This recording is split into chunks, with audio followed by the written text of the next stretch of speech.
libres del temor al oprobio.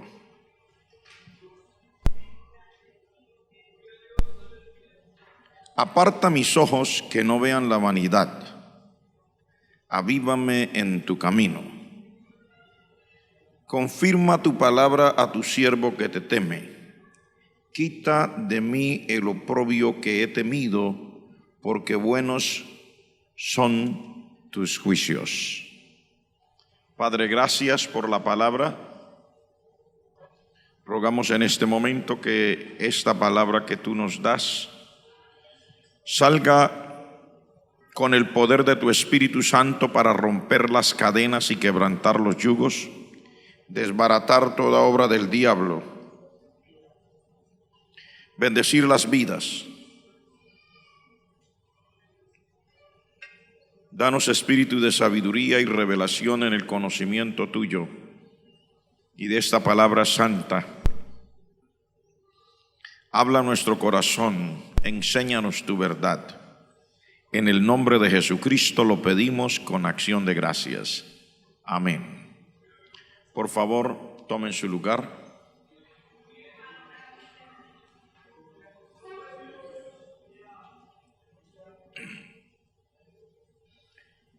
Libres del temor al oprobio.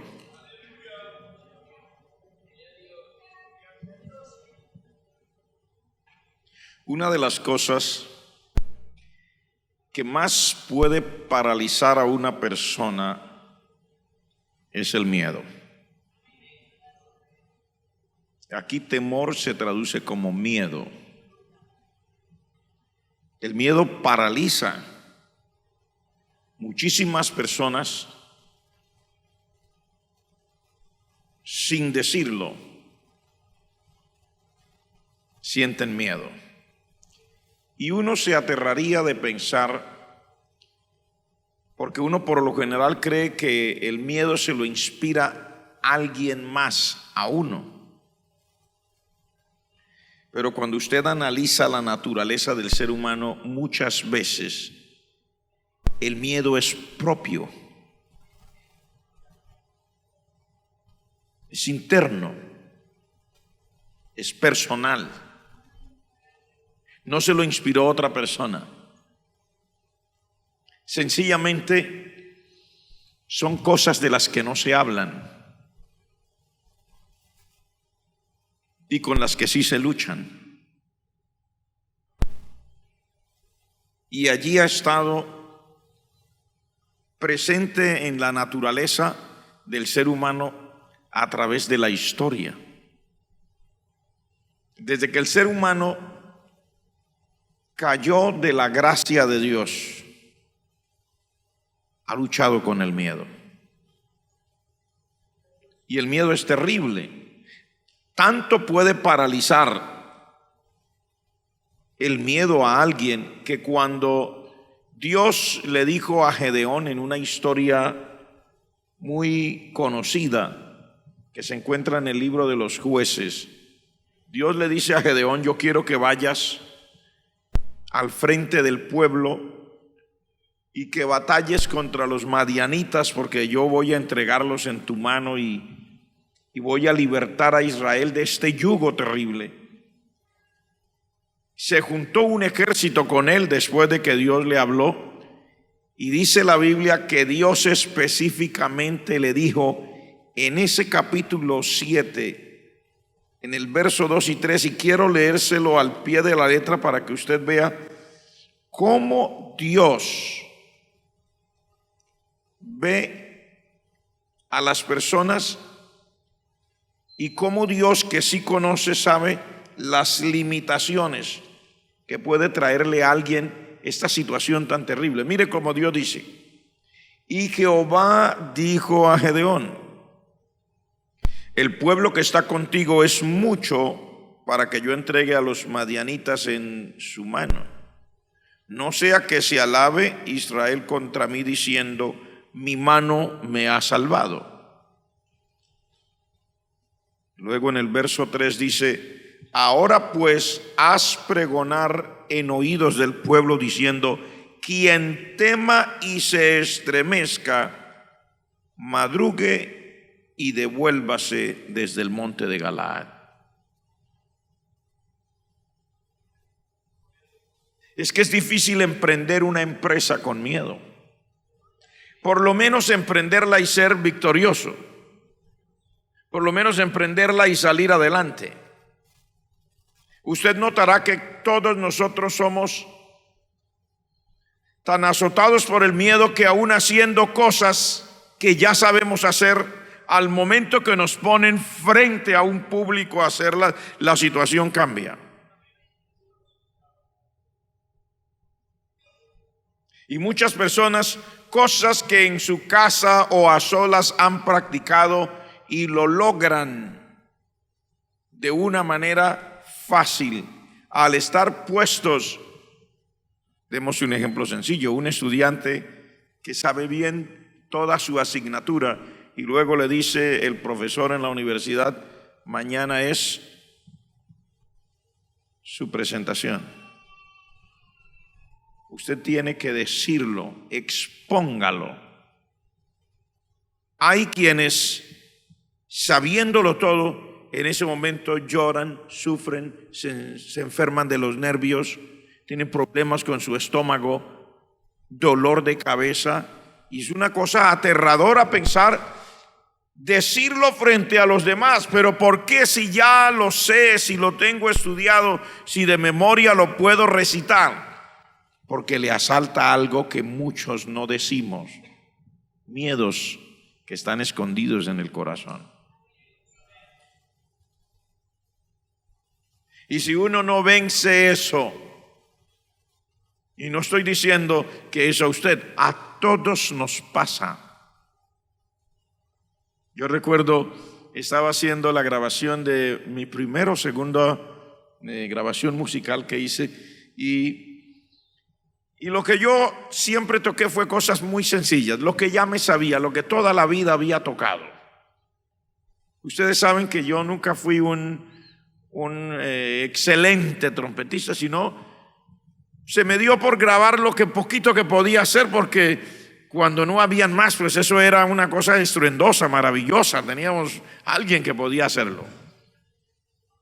Pero cuando llegaba al estudio de grabación y yo veía que me ponían las luces al frente, y luego había un ingeniero sentado al frente de una máquina grande con muchos botones, y luego allá había otro ingeniero que era director, esperando para decirme dónde había un error para que no lo dejáramos pasar. Y luego había un tercero que se encargaría de editar, y tenía 3 ingenieros al frente. Uno de ellos era un excelente músico. Uno era de Centroamérica, otro era norteamericano y otro era nativo. Y yo llegaba a veces a una parte, y yo recuerdo llegar en una parte de algo que yo tocaba con facilidad, en la misma parte que me equivoqué. Después yo aprendí el secreto: si ya se equivocó ahí, no insista en volverlo a grabar ahora. Porque el miedo a haber fallado la primera vez me hacía equivocarme siempre en la misma parte. Siempre en la misma parte. Y luego usted podía salir de allí con dolor de cabeza, sintiéndose, pero tan fácil, si yo lo sé hacer. Sí, pero hay algo que está dentro suyo que lo traiciona: el miedo. Ya me equivoqué. Y cuando ya me equivoqué, es probable que me vuelva a equivocar. Y voy a volverme a equivocar. Entonces, técnica. Cuando estaba grabando algo, porque alcancé a grabar varias veces, si me equivocaba aquí, decía: tranquilo, pasemos a la siguiente. Esta ya no la volví a mirar por ahora. Y yo me ponía por allá solo, y cuando ya me sentía, digo: ahora grabemos. Otra técnica que usaba a veces, cerraba los ojos y ponía las pistas y los audífonos y me olvidaba dónde estaba, porque cuando yo abría los ojos y veía esos 6 ojos mirándome, y yo sabía que cuando me equivocara, el ingeniero que no estaba haciéndolo para decirme que yo no sabía hacerlo, estaba allí para decirme: queremos algo profesional, no se vaya a equivocar. Y él iba levantando la mano y ya uno sabía: mejor cierro los ojos.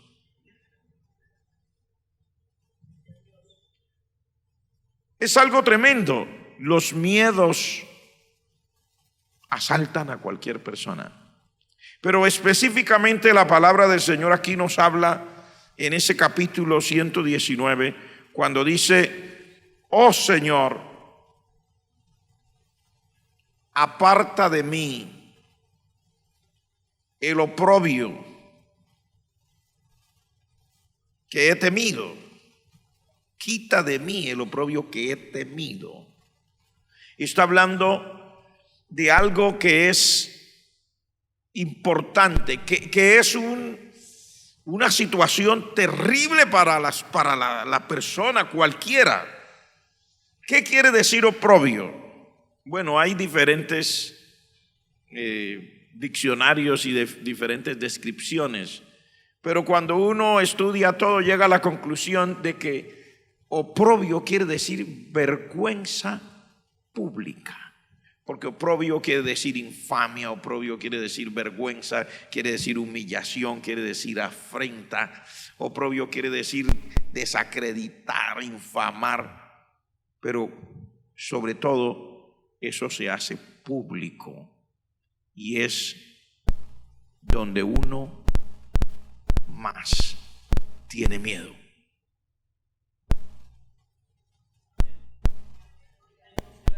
El miedo más grande que tenemos los seres humanos es a que nuestras faltas se hagan públicas.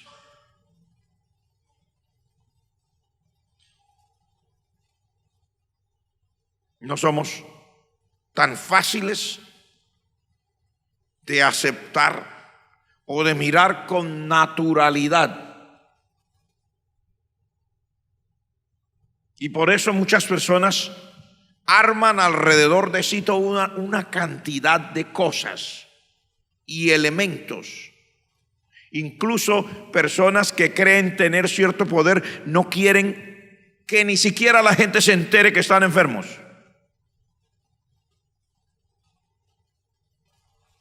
Yo conozco personas, sé de personas que hay un hermetismo total alrededor de ellos. Usted no sabe nada de ellos, solamente sabe lo que ellos permitan que se publique. De resto usted ni siquiera los ve. No los ve como una persona normal transitar por las calles de las ciudades. No sabe si viven o no viven. Un hermetismo total.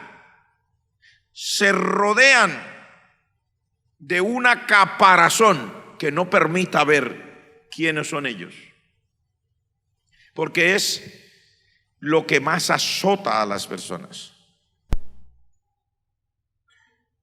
Y el oprobio quiere decir vergüenza pública, y aquí dice: quita de mí, oh Dios mío, el oprobio que he temido. O sea, quita de mí el miedo que me da quedar avergonzado.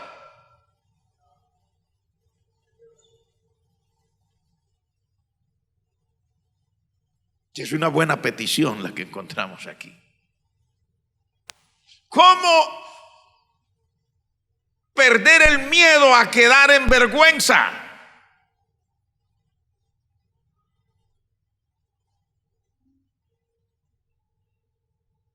Bendito sea el nombre de Dios. Usted sabe que, por ejemplo, hablar en público para algunos es una situación terrible. Si le dicen: tendrá que hablar en público la próxima semana, así sea en la escuela, en la universidad o en la iglesia, le genera una situación que lo enferma. ¿Yo hablar en público? No. Pero ¿qué es lo que le produce ese terror y esa negativa? ¿Será que mi voz sonará bien? ¿Y si me equivoco al hablar? ¿Y me van a poner esas cámaras al frente? ¿Hasta dónde llega eso? ¿Eso sale en vivo o puede ser corregido? Todos esos temores nos asaltan, pero estoy poniendo solo un ejemplo. Porque el temor a la vergüenza pública no es necesariamente por hablar en público. Es que la mayoría de nosotros tenemos miedos de cosas que nunca diremos.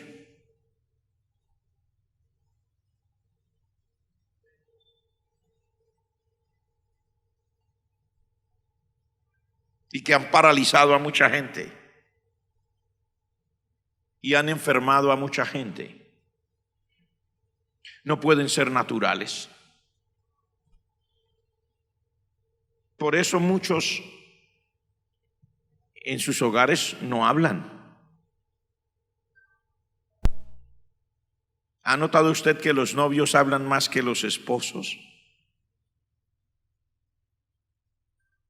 Dijo un famoso erudito, doctor en psicología, que le gustaba trabajar con hogares, decía: cuando usted llegue a un restaurante, usted puede saber inmediatamente quiénes son casados y quiénes son solteros.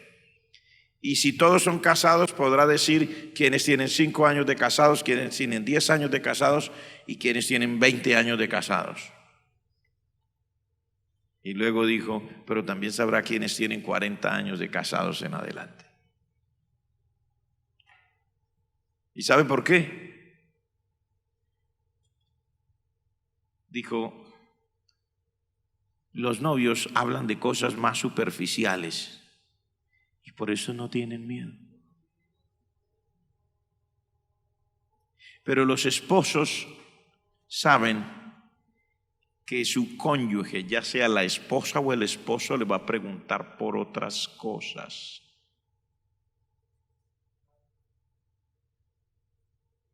Que no quiere decir, que no quiere que se sepa. Cuando son novios preguntan: ¿cómo le fue hoy? Bien. ¿Cuándo vamos a pasear? Sería la próxima semana, y las conversaciones giran acerca de cosas muy someras. Cuando usted es casado, la esposa le va a preguntar: ¿cómo le va en el trabajo, mi amor? ¿Le va bien con el jefe? Si es patrón, ¿le va bien con los empleados?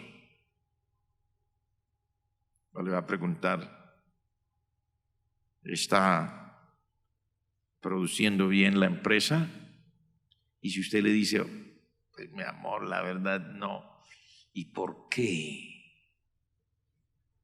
Le va a preguntar razones. ¿Y quién quiere decir, por ejemplo, que hizo un mal negocio, que se equivocó? ¿Quién quiere decirle eso a su esposa? Mi amor, hice un mal negocio. Iba por 50 millones de ganancia y salí perdiendo 40. No gané nada, perdí 40. Usted, después de tantos años, va a perder 40 millones. No es el hecho del regaño, es el hecho de saber que quedó avergonzado. Su esposa le tiene que reclamar de algo que no debería haberle pasado.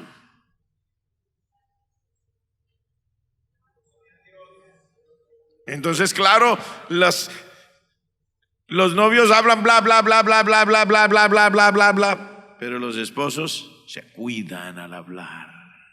ya no hablan mucho.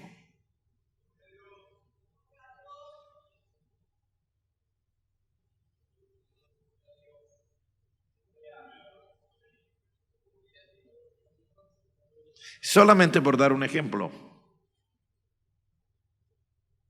¿Sabe que hay gente que tiene otros miedos? Y esos miedos les han paralizado, impidiéndoles alcanzar sus logros.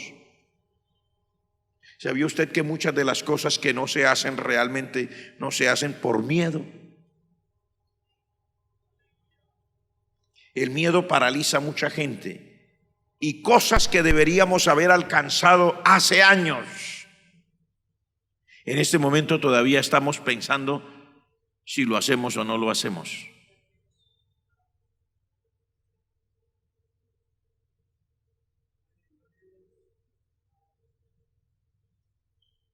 Mire lo que dice aquí, en este verso.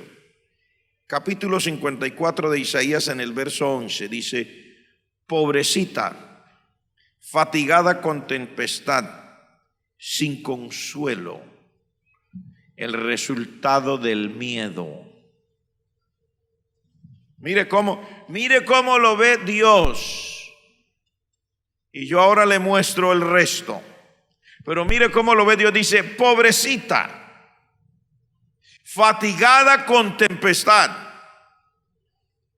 sin consuelo. ¿Sabía usted que esas cosas le suceden a más de uno precisamente porque ha estado preso del miedo? Cuando le dice pobrecita, ¿qué quiere decir? Muchas personas han perdido su autoestima.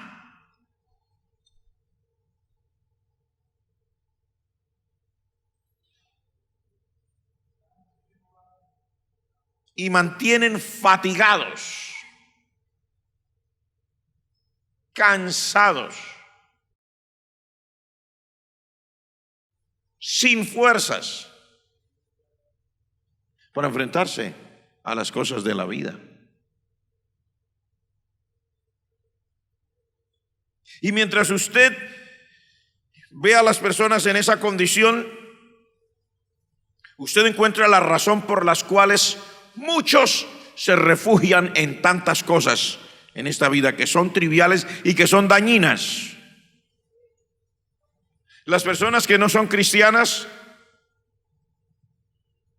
se refugian en un vicio, en el licor, en drogas o en una vida promiscua, lo que sea, con tal de no enfrentarse a las realidades de la vida.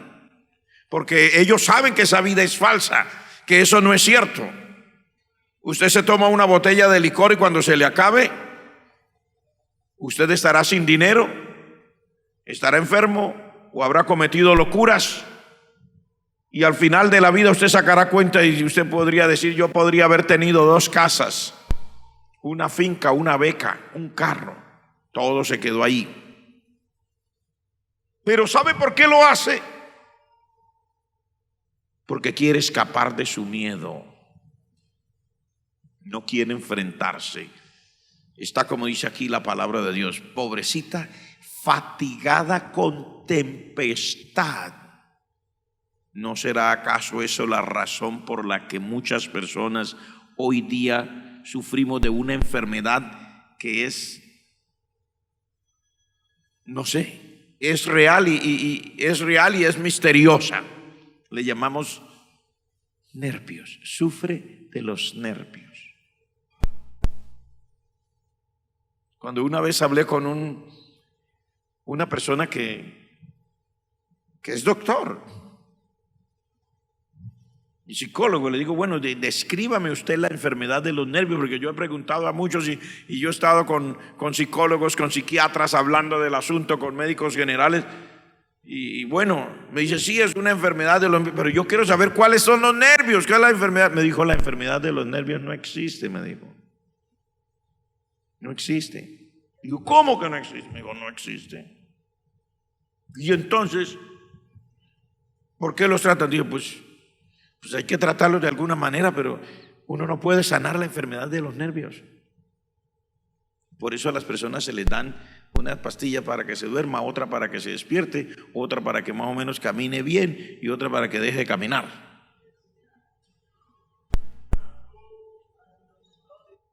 Y entonces me dijo, no existe. Si existiera una enfermedad de los nervios, ya se habría hecho un estudio y uno conseguiría una inyección, una cosa, y se la aplicaría a ese nervio. Y se sanaba a las personas. Dice, pero cuando usted los examina, está bien, pero sufre de los nervios. ¿Pero cuáles son los nervios? Dijo, no existen. Y entonces, ¿cuál es el problema? Me dice, es aquí. Es un desorden en el pensamiento. Lo que le llamamos nervios es un desorden en el pensamiento. Las personas no pueden controlar sus pensamientos. Y una de las características de algunas personas que sufren de los nervios, entre comillas, es que tienen miedo de estar solos, miedos de estar acompañados, miedos de que apaguen la luz, miedo de prender la luz, miedo de salir, miedo de no salir.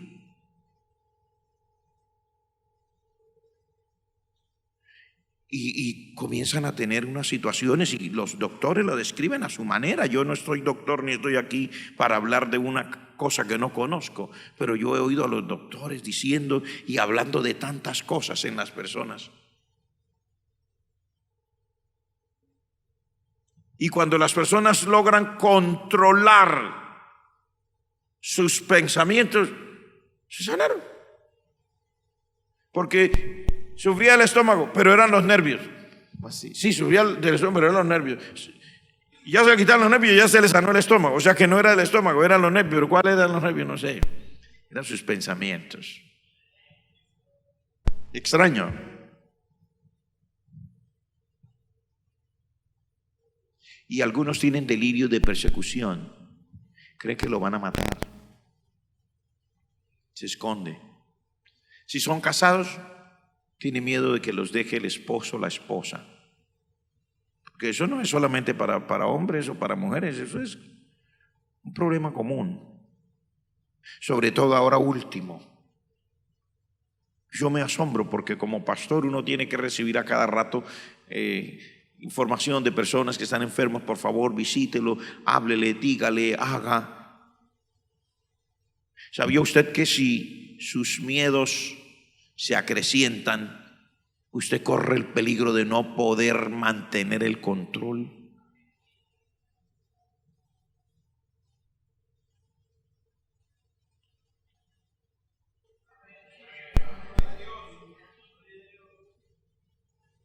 Y uno de los miedos a los que, o uno de los miedos que más tiene la gente es el miedo a quedar en vergüenza delante de los demás.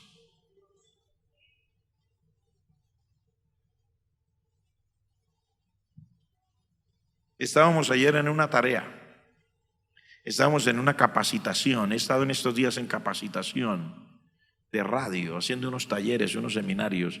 Y cuando estamos allí le dicen, bueno, dice el profesor, ahora vamos a leer una parte que está aquí escrita así y vamos a escoger a uno que nos diga esto de una manera poética. A ver, un voluntario, y nadie quería levantar la mano. Al fin él tomó la lista y dijo, fulano de tal, pase aquí y nos lee esto y que suene como un poeta. Pasó y realmente lo hizo bastante bien.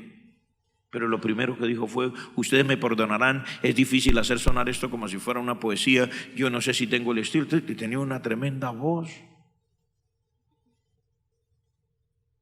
tenía la entonación, podría ser poeta. Pero sencillo, nos dan nervios a no poder hacerlo bien y a que la gente de pronto se ría de mí o diga algo de mí. El miedo al oprobio, si no se resuelve, causará tragedias y más parálisis en la vida de las personas y muchos nunca lograrán sus objetivos. ¿Sabía usted que usted fue hecho por Dios para hacer cosas especiales? Todos fuimos hechos para hacer cosas especiales, aunque a usted le parezca sencillo. Por ejemplo, si Dios le permitió casarse y tener hijos, Dios quiere que usted sea un buen padre, una buena madre, y dejar para la historia, para la sociedad y para el futuro alguien que traiga bienestar al resto de los demás, de los que están a nuestro alrededor. Eso ya es especial. ¿Sabía usted que Dios quiere que si usted hace zapatos, haga zapatos de buena calidad? ¿Sabía usted que Dios quiere que si usted habla en público, aprenda a hablar de tal manera que la gente entienda lo que usted está diciendo y se sientan cómodos cuando usted habla en público? Si Dios lo escogió para eso, Dios quiere eso. ¿Sabía usted que si Dios lo escogió para cantar, Dios quiere que usted cante bien? Y si Dios lo escogió para tocar, Dios quisiera que usted toque bien. O si Dios lo escogió para ser un vendedor. Mire, las personas a veces no entendemos y creemos que el secreto de la vida está en la profesión que ejercemos, y estamos equivocados. En la profesión que Dios lo ponga a uno, si el Señor lo bendice, lo ayuda, y uno logra entender que Dios quiere en eso algo maravilloso, usted ahí puede prosperar como en cualquiera que tiene alguna otra profesión que usted probablemente alabe esa profesión. Usted podría ser sencillamente alguien que cocina, pero si usted no se siente bien, usted dirá, bueno, yo soy un cocinero. Pero si se siente bien, comienza a estudiar recetas y dice, bueno, ahora soy un chef. ¿Qué es un chef? Un cocinero. ¿Qué es un cocinero? Alguien que no ha sentido libertad y que tiene miedo de que le digan que es chef, porque sabe que le van a exigir más. Que le van a decir, sí, usted cocina, pero esta no es la forma como cocina un chef. ¿Qué es lo que le están diciendo? Un chef es un cocinero especial. Eso es todo. ¿Sabía usted que si Dios permite que usted cocine, Él quisiera que usted cocinara especial?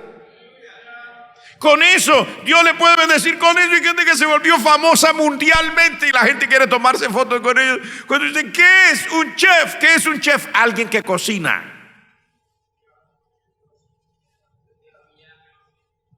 Pero como nuestros miedos nos golpean. ¿Está usted aquí conmigo? Levante la mano el que está aquí conmigo.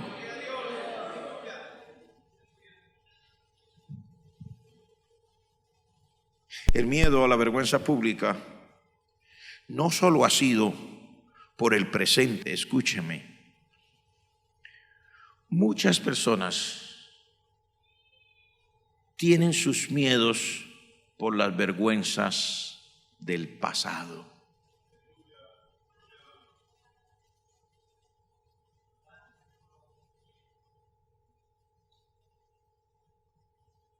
¿Está aquí conmigo? Su pasado los persigue.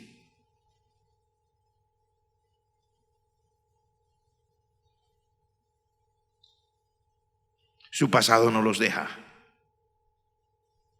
No se logran desprender del pasado. Y lloran por su pasado. Gimen por su pasado. Se paralizan por su pasado. Porque en el pasado las cosas no le salieron bien.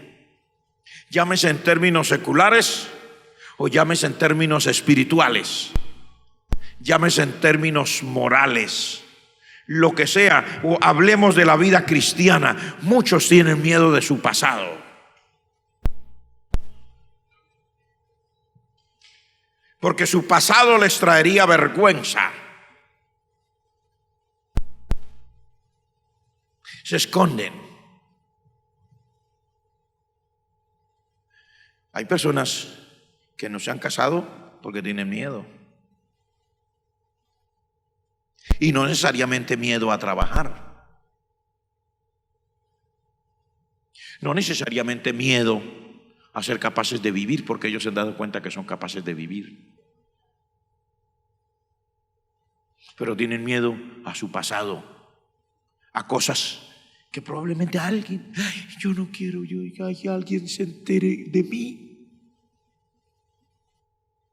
Lo que me pasó, la vida que he vivido, las situaciones que he tenido.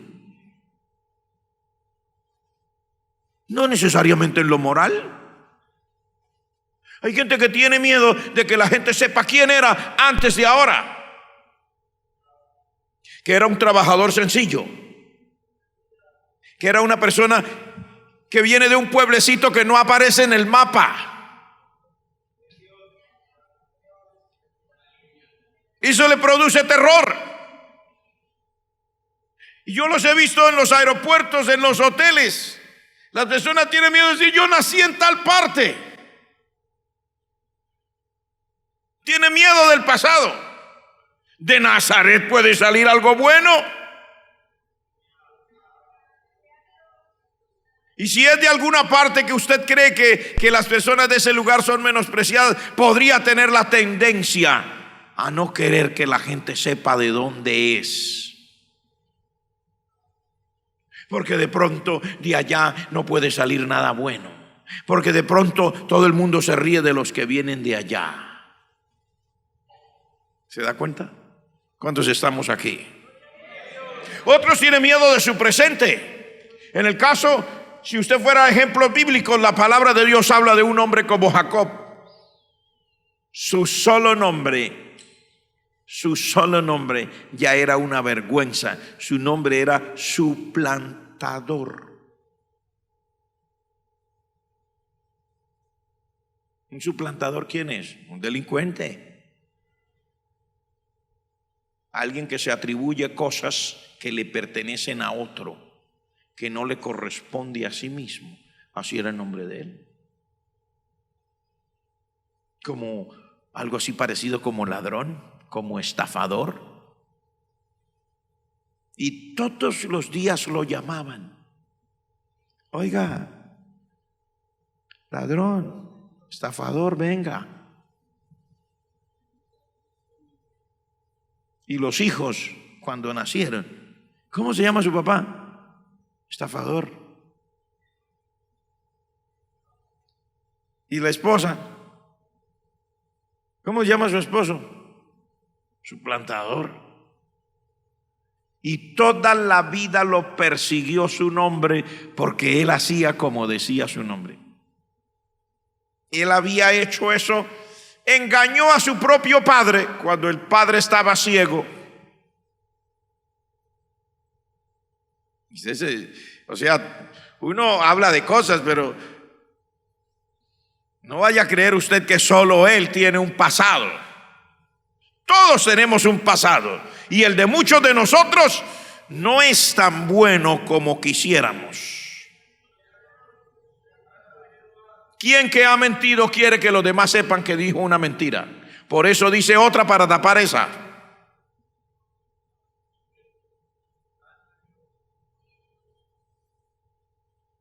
Un día se encontraron conmigo dos personas jóvenes.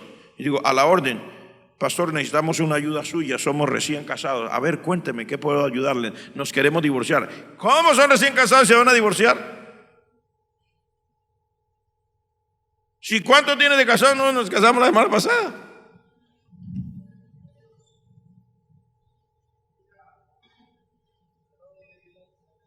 Una de las quejas de una de las personas era que la edad que había dicho el otro era falsa.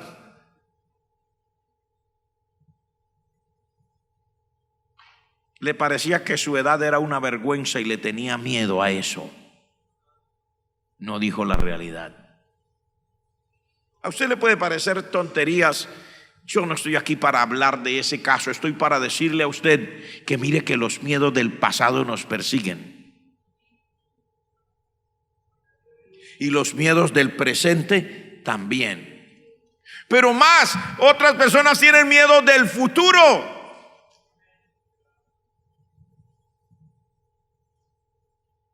Tiene miedo de quedar avergonzados en el futuro. Todavía no han sido avergonzados. Todavía nadie ha dicho nada malo de ellos.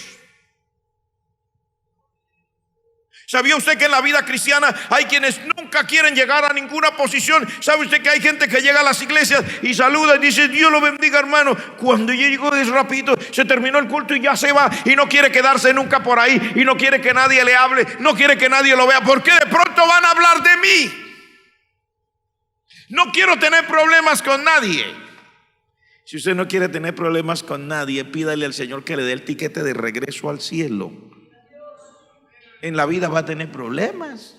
Usted nunca los podrá evitar. Si no los tiene en la iglesia, los tendrá en la calle. Pero usted los va a tener. Usted no puede evitar eso. Hay gente que nunca hará nada porque tiene miedo a algo que le pueda pasar en su futuro. Tiene miedo a una vergüenza en su futuro. Todavía no la tiene, pero de pronto la va a tener. Y como son muy inteligentes y se han dado cuenta y examinan y se dan cuenta que todas las personas que hagan algo serán blanco de los ojos de los demás, entonces, para que no me vaya a pasar nada, mejor no hago nada.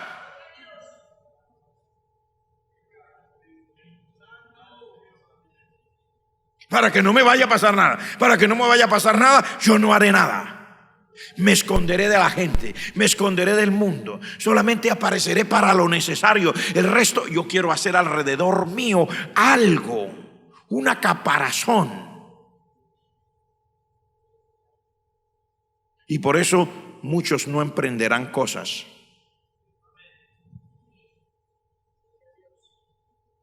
¿Sabía usted, por ejemplo, que Jonás no quería ir a predicar a Nínive por eso? Esa era la real razón por la que Jonás no quería ir a predicar, porque él se lo dijo después en su reclamo al Señor: ¿no es esto acaso lo que yo decía? Que tú eres un Dios clemente y misericordioso, y me hiciste predicar y decirle a la gente: de aquí a 40 días Nínive será destruido, y ahora estoy aquí sentado y a ver dónde lo destruyó y cómo quedo yo.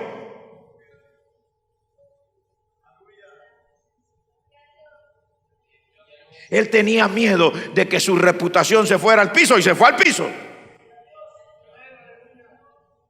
Y que la reputación se vaya al piso es el oprobio, es la vergüenza. Este hombre predicó, este hombre dijo y no pasó nada. ¿Sabía usted que hay gente que nunca orará por los enfermos precisamente por eso? ¿Por qué no ora por los enfermos, pastor? Si yo oro por los enfermos y no se sana, ¿cómo quedo? Pues igual. Se llama Samuel, oró por enfermo y se sanó, se sigue llamando Samuel. Y si oró por enfermo y no se sanó, se sigue llamando Samuel.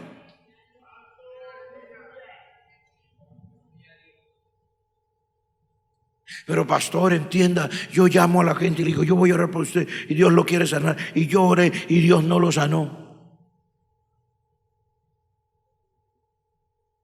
Hay gente que nunca hará nada.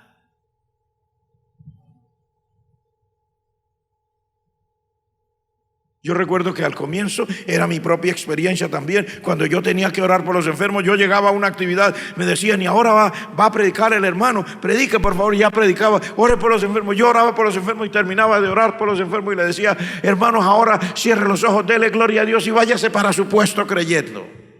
Yo no quería ver a nadie ahí.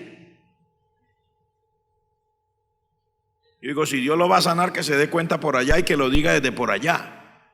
Pero ¿qué tal que yo diga aquí: ya oré por ustedes, examinen, si nadie dice que se sanó?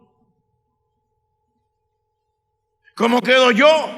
Era lo mismo que le pasaba a Jonás, y es lo mismo que le pasa a mucha gente. Por eso no harán nada, porque tienen miedo de la vergüenza en el futuro. ¿Está usted aquí conmigo? Y eso es lo que ha hecho que muchas personas no hayamos producido lo que debemos producir. No hayamos hecho porque somos conscientes a veces de cosas grandes y maravillosas que Dios ha puesto en nosotros, capacidades, habilidades, etcétera. Pero me da miedo que me llamen mañana para regañarme porque lo hice mal. Me da miedo que alguien me diga, vea, ahí no le quedó bien el asunto. Ay, si alguien me lo dice, ya no quiero, me paralicé. A veces no es ni siquiera por rabia, sino por vergüenza. Yo no hago más, yo hermano, no me llame más, no me diga más, pastor, no me vaya a decir, por favor, usted sabe que yo no soy capaz.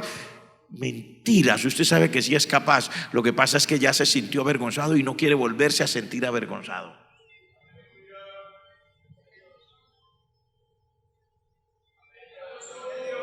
Y una vergüenza pública es un oprobio. Nadie quiere que se rían de uno. Pues cuando usted no quiere que la gente se ría de usted, yo le doy un buen remedio. Ríase usted de usted mismo y verá que después no le molesta cuando la gente se ría de usted. Si usted le da miedo que digan que usted es feo, pues adelante se digan los feos como yo y ya la gente queda desarmada. Sabe que el día que le digan feo no le va a afectar a usted para nada porque usted ya lo sabe y ya lo dijo.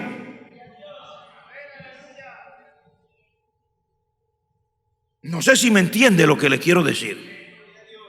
Pero sabe que en términos de cuando se está trabajando en construcción, hay un proverbio de los constructores que dicen: un clavo saca otro clavo. O sea que muchas veces para hacer que algo que está ahí salga, se tiene que usar de lo mismo para que eso salga. Y Dios lo que tiene que hacer muchas veces para que nosotros podamos sacar eso es usar de lo mismo que nosotros tenemos.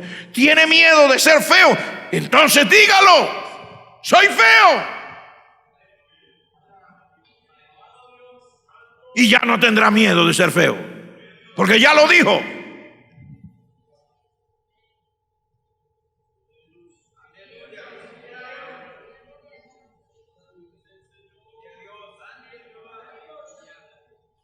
Tal vez usted no me entiende, pero le estoy diciendo que hay cosas que están escondidas en usted que son muy buenas. Están escondidas en usted, son muy buenas. Y muchas veces no salen por razones de miedos. ¿Sabe usted que el día que Dios le dijo a Gedeón que hiciera esa batalla y que le dijo que le dijera a los que tenían miedo que se fueran, levantaron la mano un montón, no, hermano, pero muchísimos, miles se fueron porque tenían miedo? Y Dios le dijo: todavía son muchos, escójamelos. Y dijo: llévemelos allá donde hay agua para beber, ahí en un estanque, y me los pruebo ahí. Quedaron 300. Y cuando ya no quedaban sino 300, le dijo: ahora sí, con esos 300 yo le voy a hacer ganar la batalla. Entonces ahora tocaba hablarle a Gedeón. Y le dijo: oiga, Gedeón, con esos 300 le voy a dar una victoria tremenda en esta batalla. Y soy yo el que le voy a dar la victoria, no son ustedes, yo. Y luego le dijo: y si tiene miedo, vaya al campamento de los enemigos ahora de noche y oiga lo que hablan. Y su corazón se le va a llenar de valor, se va a fortalecer. Y dice la palabra: entonces Gedeón le dijo a su criado: vamos allá. O sea que Gedeón también tenía miedo. ¿Cómo Dios va a usar un miedoso para sacar a otros miedosos? Es que ese es Dios.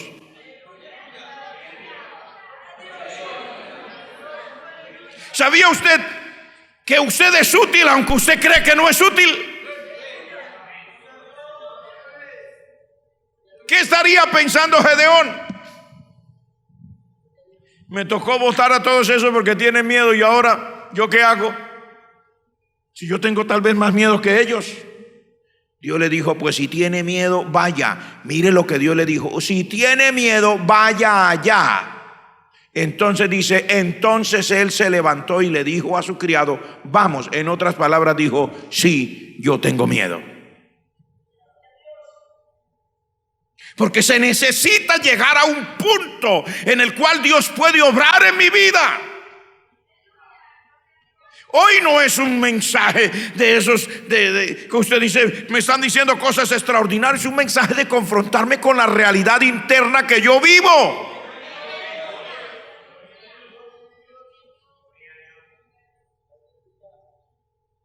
Si usted sigue lleno del miedo que tiene, su vida no va a poder prosperar. Usted no va a poder lograr los propósitos de Dios, ni en la vida secular, ni tampoco en la vida espiritual. Usted se va a quedar estancado. Pero en realidad el problema está más dentro que fuera.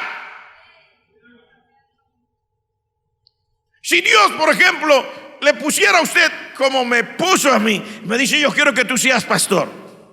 Y luego me dice, quiero que te vayas a Bucaramanga. Y luego me manda al centro de Bucaramanga, con un lugar pequeño, en arriendo. Por las razones que yo he explicado antes, en ese momento, habían 8 miembros en esta iglesia, 8 personas. La mayoría de hermanos que antes se congregaban allí pertenecían a otros barrios y los directivos de la zona decidieron que allá se quedara una iglesia y acá otra, y eso fue lo que quedó. 8, y luego eso queda en el centro de la ciudad, y luego la meta es levantar una iglesia ahí y que esa iglesia llegue a ser como cualquier otra iglesia, que tenga su lugar, que tenga sus sillas, que tenga su sonido, que la gente, que tengamos música. No había nada de eso. Es terrible enfrentarse a uno, y si no soy capaz. Si a 4 o 5 cuadras hay una iglesia que tiene miles, yo cómo voy a comenzar aquí una iglesia con eso.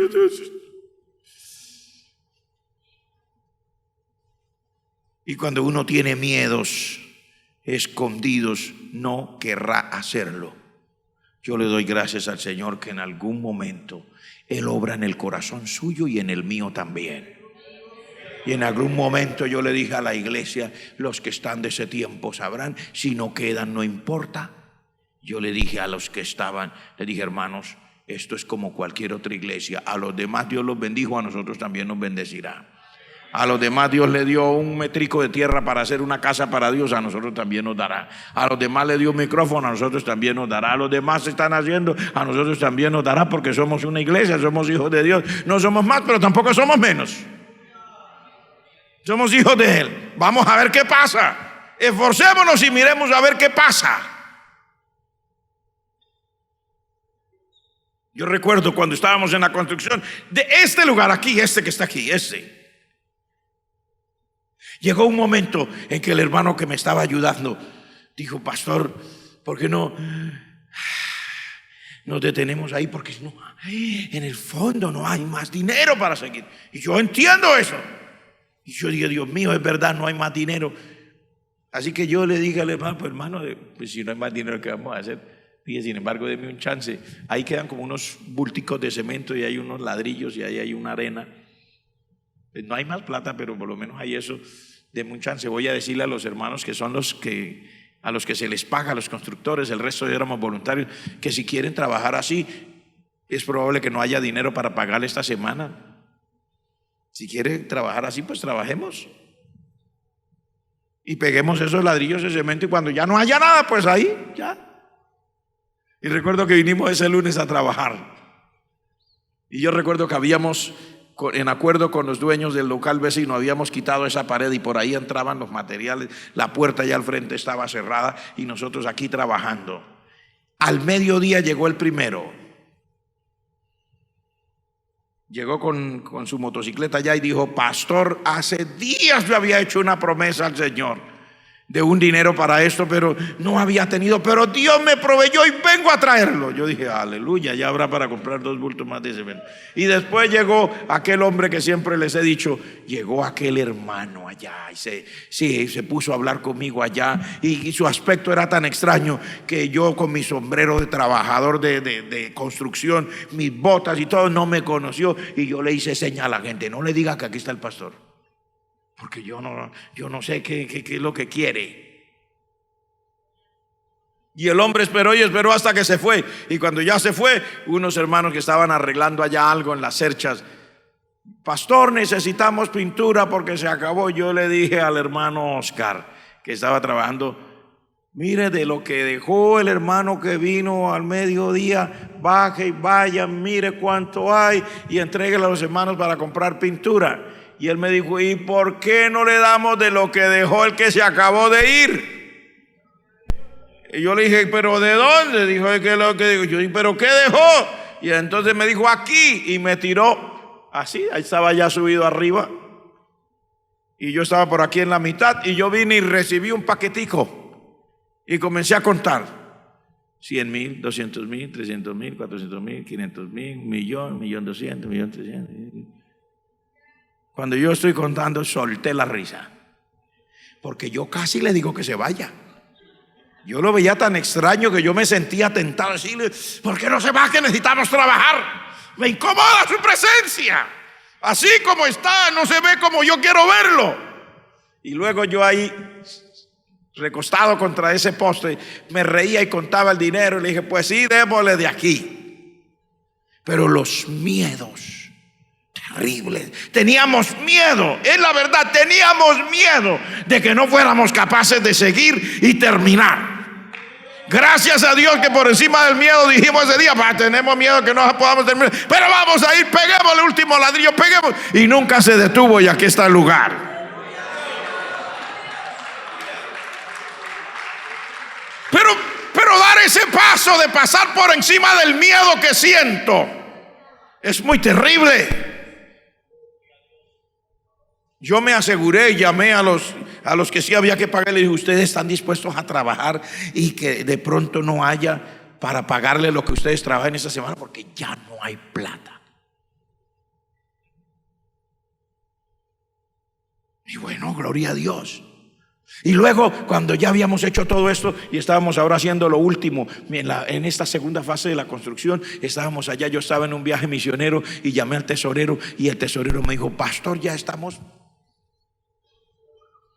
con lo último. Yo le dije: dígale al maestro que se vaya, que ya no hay más. Dígale que no podemos seguir, no hay más provisión. Cuando vine, encontré que estaban todavía trabajando. Yo me asusté y le dije: ¿usted no le dijo al maestro que se fuera? Me dijo: sí, pero el maestro dijo eso. Dígale al pastor que por qué. Si yo he visto que siempre oran y siempre siguen y siempre trabajan y siempre hacen. Yo sigo trabajando. Yo sé que cuando ustedes abren la boca y dicen: en el nombre de Jesús, ahí llega. Yo voy a seguir hasta que se termine. El maestro no era un miembro de la iglesia, pero el maestro mismo. Y yo digo: ay, Padre Celestial, de verdad lo que es en el Señor, el hecho de que uno no deje que el miedo lo paralice. Porque el miedo a veces es a quedar en vergüenza. Gloria al nombre del Señor. Pero en esta noche estamos aquí para decirle: oh Dios, quita de mí el miedo al oprobio, aleja de mí el temor a quedar en vergüenza. Yo no puedo seguir en esa posición, porque no puedo seguir paralizado el resto de mi vida. Necesito que tú obres dentro de mí. Necesito que se desarrolle el potencial que tú has dado a mi corazón. Aquellas cosas que tú diseñaste para mí desde antes de la fundación del mundo, desde antes que naciera. Desde antes que naciera, Dios diseñó su vida para un propósito, pero hay cosas que están deteniendo ese propósito por ese miedo.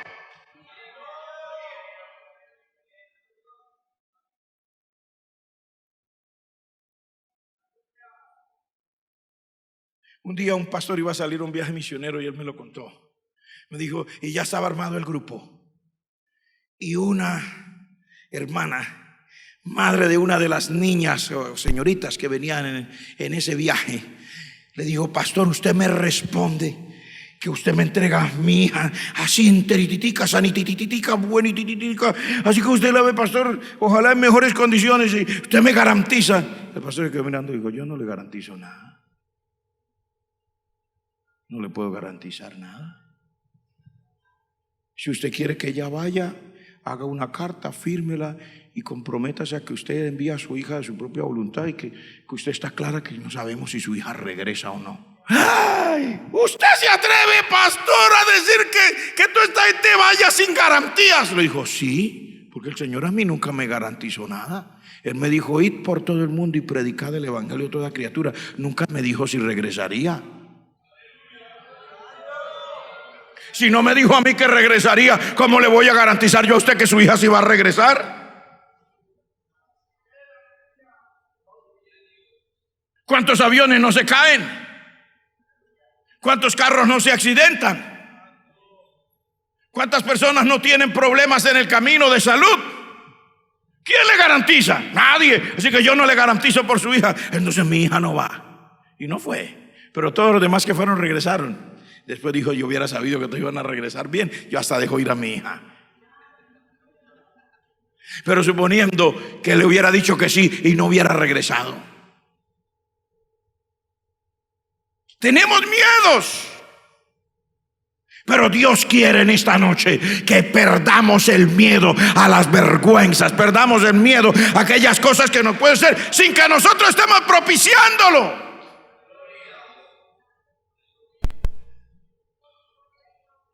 Vergüenza de cosas que nosotros hacemos honestamente, bien intencionadas, pero que puedan ser mal interpretadas.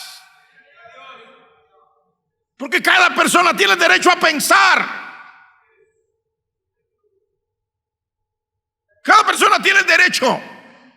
Todos los que estamos en este planeta nos dieron materia gris.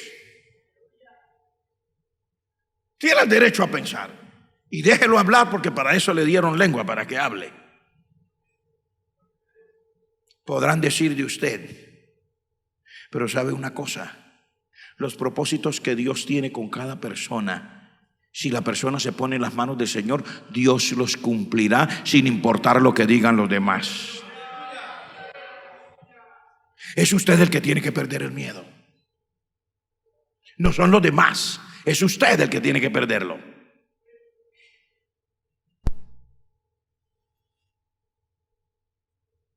Porque a veces el Señor le permite entrar a uno en cosas terribles.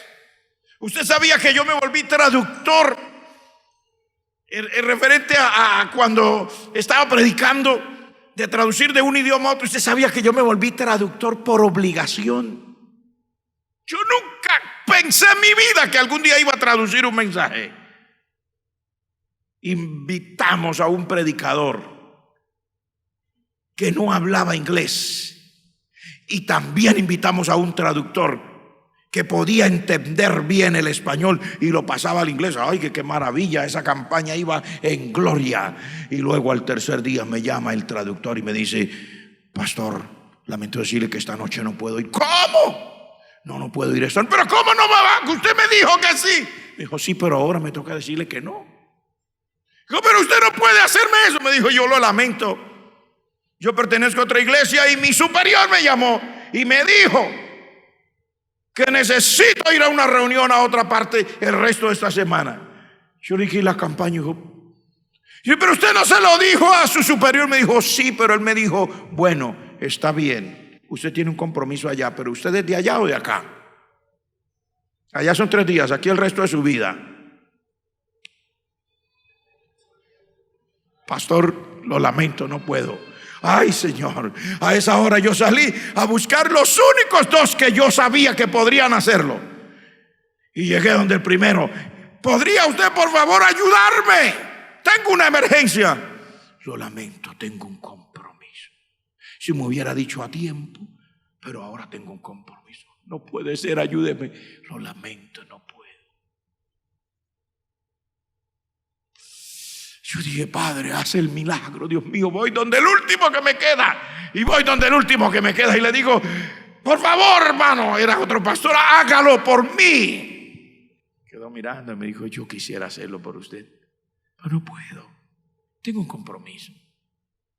Créame que si pudiera yo lo haría.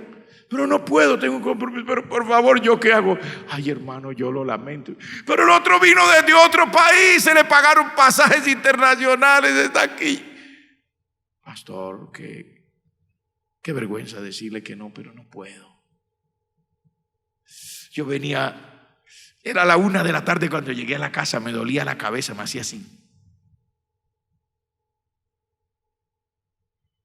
Y cuando llegué, mi esposa me preguntó, ¿lo logró? Le dije, no. Me acuerdo que mi esposa me dijo, ¿y ahora qué va a hacer? ¿Qué hacemos? Yo le dije, mi amor, me va a tocar a mí. Uy, no, mi amor, ¿cómo se le ocurre?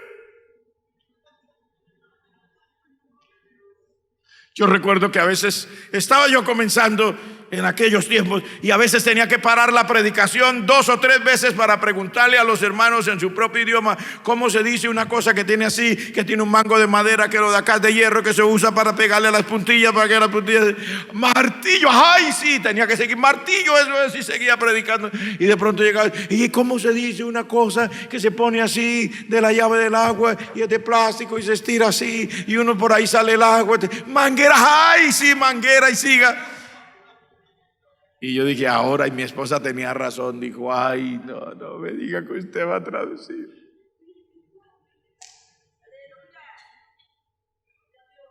Pero hermanos, hay cosas que Dios permite para que uno sepa que Él es Dios.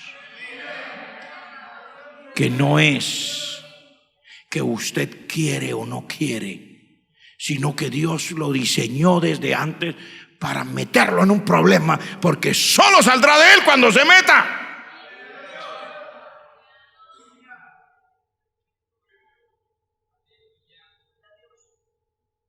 Y de ahí me aprendí esa, que yo lo digo como una máxima mía: la mejor manera de salir de un problema es meterse en él, porque si no se metió no sale. Ay, Señor, yo recuerdo que entré al cuarto y hablé con el predicador. Le digo, hermano, estamos en emergencia de primer grado. Cuéntame, ¿lo lograste? Le dije, no. ¿Y ahora qué hacemos? Tú me pones la mano a mí y yo te pongo la mano a ti.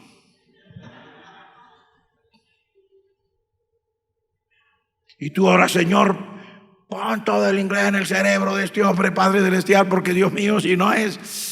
se acabó el mundo. Va a ser al aire libre, con los parlantes para que se oiga en medio pueblo. Con una equivocación basta. Yo dije, no. Ay, pero yo dije, Señor, Padre Celestial, si no es así, Dios mío, entonces ¿qué hacemos, Padre Celestial? Y me tocó. Y yo dije, en el nombre de Jesús. Y me subí y yo dije, Padre, en el nombre de Jesucristo, no permita que me dé nervios, Padre. No permita que me dé nervios, Señor. Uy, Dios mío, Padre Celestial. Ay, si me da nervios, contrólame en el nombre de Jesús, Señor Padre Santo. Y luego arrancó el predicador, y aquel era de esos que corren al predicar. Y yo corría detrás de él y corría, Padre Celestial. Y ya íbamos por la viuda de Naín. Ya vamos a salir, ya vamos por la viuda de Naín. Y llevaban ahí a la viuda de ellos, y se encuentra la viuda con el Señor, y se encontró con el Señor, hasta que llegamos al momento, y el Señor Jesucristo detiene a la multitud. El Señor Jesucristo detiene a la multitud, y el Señor le pone la mano al féretro, y el Señor Jesucristo le pone la mano a... ¿Cómo se dice féretro?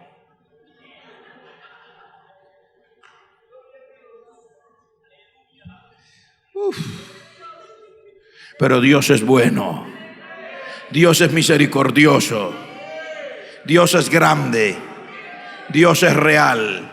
Ahí había sentado en primera fila unos hermanos que no eran traductores, que eran de allá, pero estaban siguiendo la historia y sabían cuál era la palabra que me faltaba. Y me gritaron, casket, casket. Eso, le puso la palabra al casket.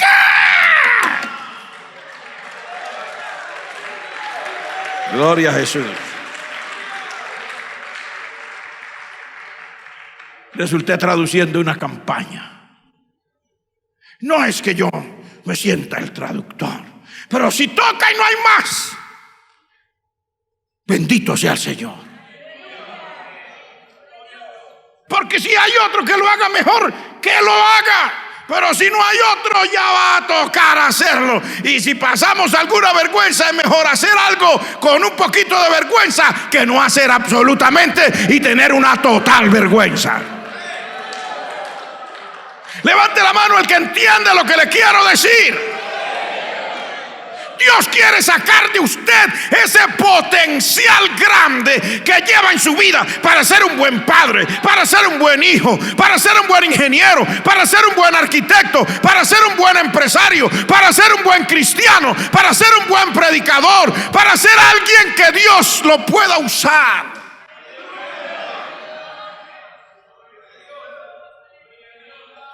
Oh Dios, quita de mí el miedo al oprobio. Quita de mí el miedo a la vergüenza pública. Es el clamor que encontramos aquí. ¿Y sabe cómo quita Dios el miedo a la vergüenza pública? Se lo voy a decir con su palabra. Mire cómo lo dice exactamente en este verso. Mire, dice: quita de mí el oprobio que he temido, porque buenos son tus juicios. Recuerde que cuando comenzamos el estudio en el libro de los Salmos, en el capítulo 119, la palabra de Dios es referida allí como tus estatutos, tus juicios, tu ley, tu palabra.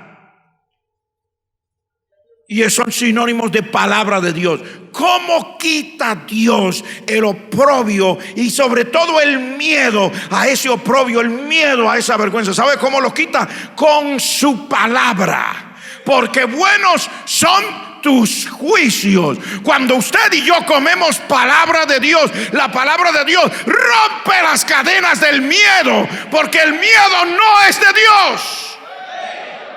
Dios nunca ha tenido miedo. Dios nunca ha tenido miedo de que usted falle, porque Él lo hizo a usted.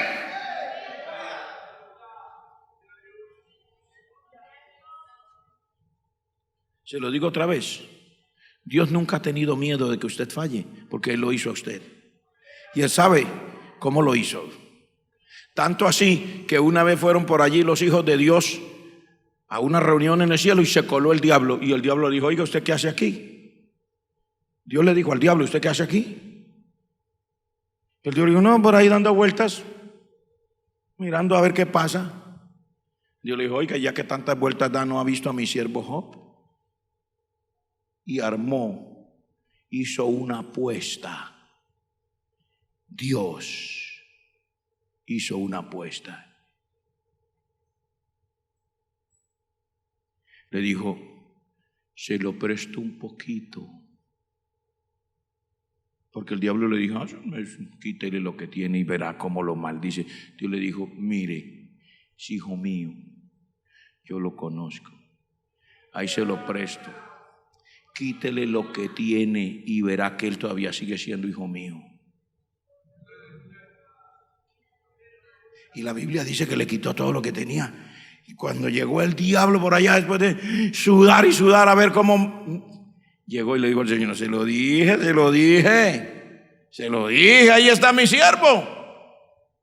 Usted hizo todo eso y mire, ahí está. El diablo dijo: no, pero es que así cualquiera. Le digo: piel por piel. No, es que eso no fue nada. Si quiere, déjeme que lo toque. ¿Cómo? Si dije que está bien, le voy a dar permiso que lo toque. En su cuerpo, sí, en su cuerpo. Mucho cuidado con su alma.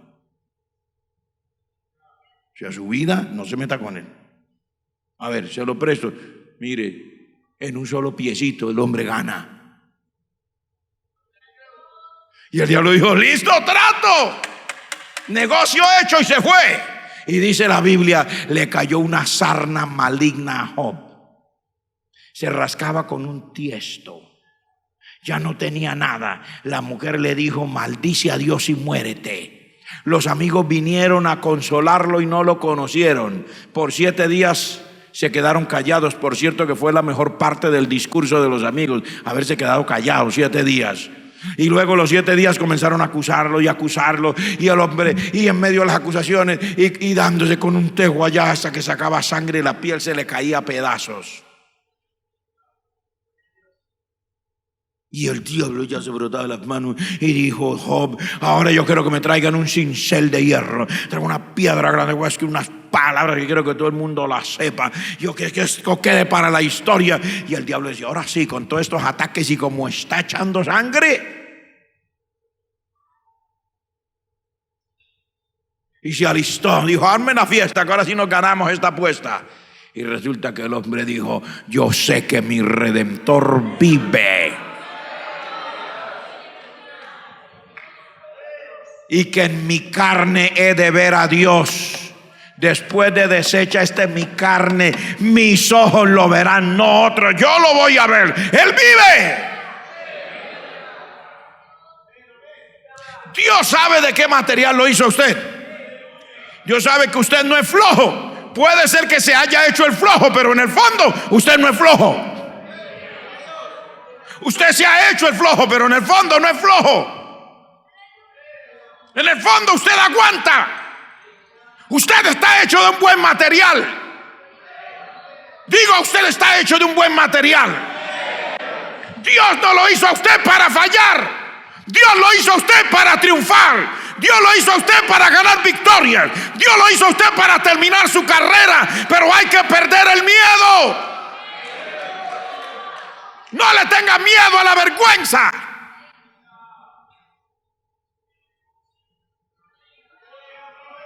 No le tenga miedo a los fracasos. Si fracasa, se levanta en el nombre de Jesús. Digo, si fracasa, se levanta en el nombre de Jesús. Isaac abrió un pozo y se lo cerraron. Le dijo a los siervos: ábrame otro. Se lo volvieron a cerrar. Ábrame otro. Se lo volvieron a cerrar. Ábrame otro. Alguno tendrá que quedar abierto. Dice: al fin abrió uno. Se lo dejaron abierto. Y dijo: aleluya, victoria. Siga abriendo pozos. Siga haciendo lo que tiene que hacer.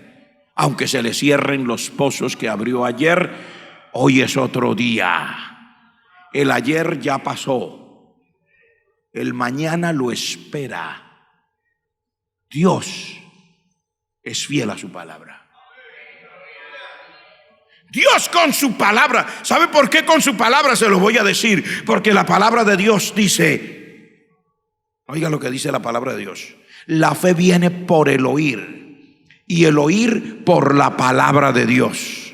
Cuando Dios le da a usted su palabra, la de Él a su vida, usted entiende que usted está hecho por Dios y en la voluntad de Dios para hacer las cosas de Dios y para triunfar. Si usted lee ese capítulo 54 de Isaías que le comencé a mencionar, usted verá que Dios dice: levanta canción, da voces de júbilo, tú que nunca estabas de parto, tú que nunca dabas salud, levanta canción, tú que eras estéril. Y luego le dice: porque así ha dicho Jehová, más son los hijos de la desamparada que los de la casada. Es esa palabra la que le levanta a usted el ánimo. Es esa palabra dada por Dios la que le produce fe. Aunque ahora no tenga resultados, mañana los tendrá. Aunque ahora todo el mundo se burle de usted, mañana no se burlarán. Aunque ahora todo el mundo lo desprecie, llegará un día en que no lo despreciarán. ¿Por qué? Porque Dios dice en su palabra: así he dicho yo. Y si cuando Él sigue diciendo, oiga, se lo voy a leer. Le voy a leer para que usted mire que es Dios y no soy yo. En ese capítulo 54 hay un tesoro. Mire lo que dice: no temas, no serás confundida, no te avergüences, porque no serás afrentada, sino que te olvidarás de la vergüenza de tu juventud, y de la afrenta de tu viudez no tendrás más memoria. Eso lo dice en el verso 4. No tengas temor, No serás avergonzado. Algún día fue avergonzado, sí, pero esa no es la voluntad de Dios. Dios le permite pasar por circunstancias para que usted tome temple en la vida, para que no sea un soldadito de chocolate, para que usted no se derrita con la primera prueba, para que no salga corriendo frente a las amenazas. Por eso Dios le permite que algún día alguien hable, alguien diga, alguien se imagine cosas. Dios lo permite, pero no es para destruirle, es para darle temple, para que tenga carácter, para que no sea una persona floja ni pusilánime. Gloria al nombre de Dios. Los que se han casado recientemente, Dios los ayudará. Ay, no, ese trabajo no funcionó, Dios le dará otro. Y si ese otro no funciona, le da otro. Y Dios lo llevará hasta que llegue un momento en que su trabajo funcionará. Y un día usted será don fulano de tal.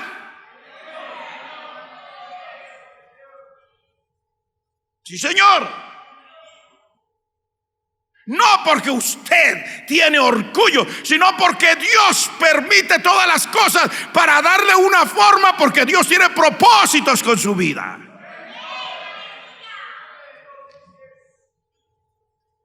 Pero Dios es el que nos da su palabra. Mire lo que sigue diciendo aquí. Mire. Dice en el verso 15: si alguno conspirare contra ti, lo hará sin mí, y delante de ti caerá. Son esas cosas las que le quitan a usted el miedo. Dice: si alguno conspirare contra ti, dice Dios, lo hará sin mí y caerá delante de ti. Entonces ya usted comienza a sentir seguridad. Ya no, entonces las cosas van bien. Hay quien pueda conspirar contra mí. No dice que no, dice que sí. Habrá quien sí va a conspirar, dice, pero no lo va a lograr. No lo va a lograr. Si usted cree que alguien conspira contra usted, ¿le preocupa eso?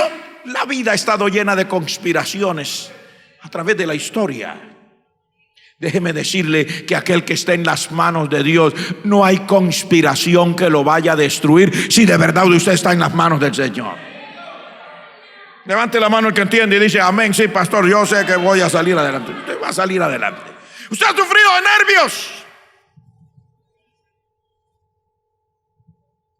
o sea, sus pensamientos están fuera de control. Tiene miedos escondidos, tiene temor al oprobio, a la vergüenza. Tiene tantos temores que lo han paralizado. En esta noche usted tiene que ir a la palabra de Dios y usted tiene que decir: Padre, yo creo a esta palabra y estoy seguro que tú cumples tu palabra, no por lo que yo soy, por lo que tú quieres hacer conmigo.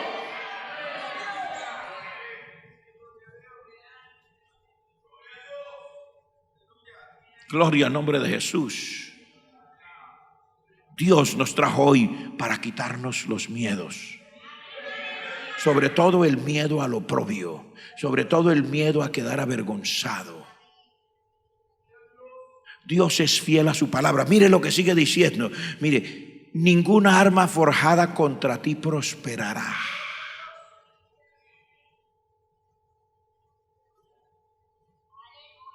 ¿Sabe? Ahí no dice, mire, porque hay una diferencia entre decir ninguna arma contra ti prosperará. No dice así, dice ninguna arma forjada contra ti prosperará. Está hablando de un herrero que se va a su mesa de trabajo o al yunque con sus instrumentos y hace un arma especial. Forjada quiere decir hecha especial contra usted.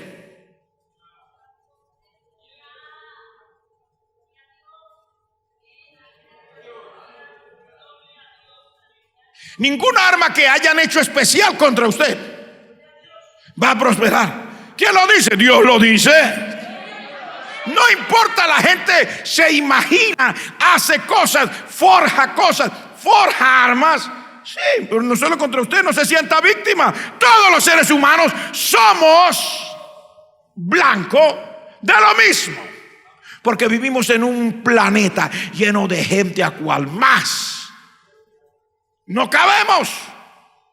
Y como somos así, nuestra naturaleza es así, cada uno quiere quitar del camino al otro. Así que alguno manda a hacer un arma especial. Y estoy hablando en términos figurados, no estoy hablando de un arma física.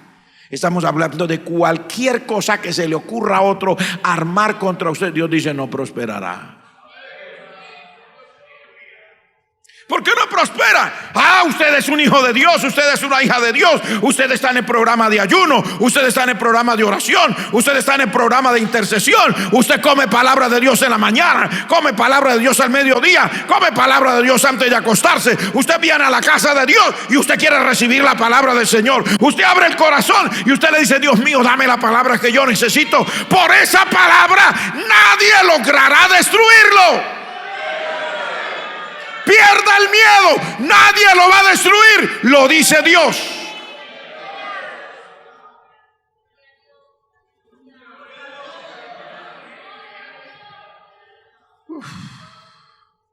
Lo digo de nuevo: nadie lo va a destruir porque lo dice Dios.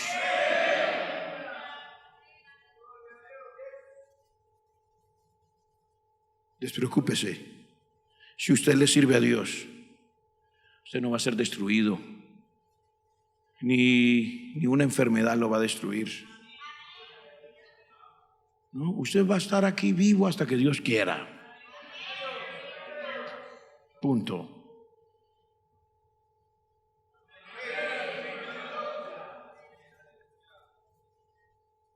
Un cuento que alguien se invente no lo va a destruir. Usted va a estar aquí haciendo lo que Dios quiera hasta que Dios quiera.